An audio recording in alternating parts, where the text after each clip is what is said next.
Dünya genelinde koronavirüs riski için tedbirler artıyor.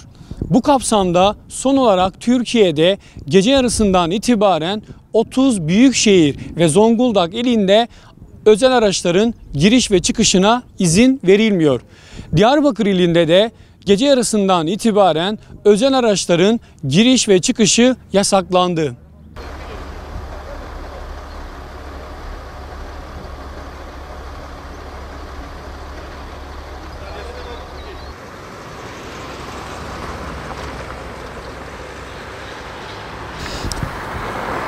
İşte hemen önümüzde Mardin istikametine giden bir araç polis ekipleri tarafından durdurularak Diyarbakır'a tekrardan geri gönderildi.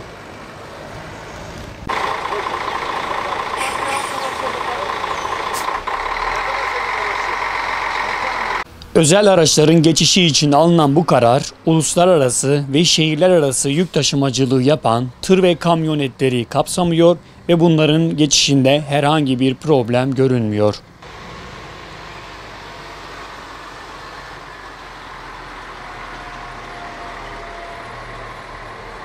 Nereden geliyorsunuz? Adana'dan. Adana'dan. Herhangi bir zorlukla karşılaştınız mı? Yok, hayır. Sadece bu sıra olmasaydı ama. Yani şehrin girişlerinde var, böyle büyük sıkıntı var hem de. Ürünleri yetiştiremiyoruz. Şimdi de özel araçların giriş ve çıkışına izin verilmediği Diyarbakır'ın bir başka noktasındayız. Hemen üzerinde bulunduğumuz bu cadde Şanlıurfa'yı Diyarbakır istikametine bağlayan cadde. Burada da özel araçların giriş ve çıkışına izin verilmiyor.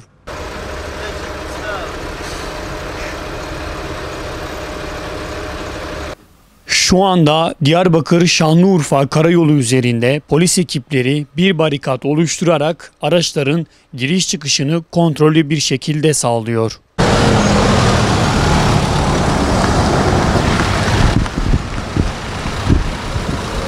Diyarbakır bizim memleketimiz. Memleketimize geldik.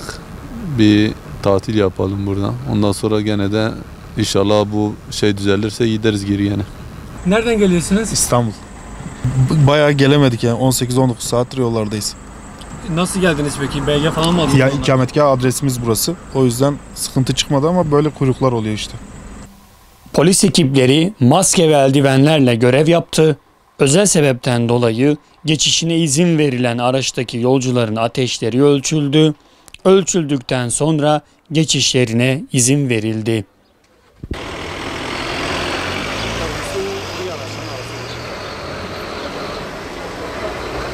Yolculuk çok güzeldi kardeşim. Her yerde ateşimizi ölçtürdük geldik.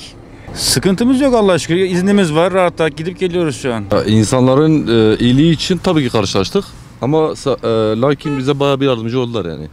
Yerimize gitmemiz için. Yasaklar bazı istisnai durumları kapsamıyor. Başta sağlık ve güvenlik olmak üzere kamu görevinde olanlar görevli olduklarına dair belge veya kimlikle giriş çıkış yapabilmekte. Ayrıca gıda, ilaç, temizlik ve tıbbi malzemelerin sevkine öncelik veriliyor.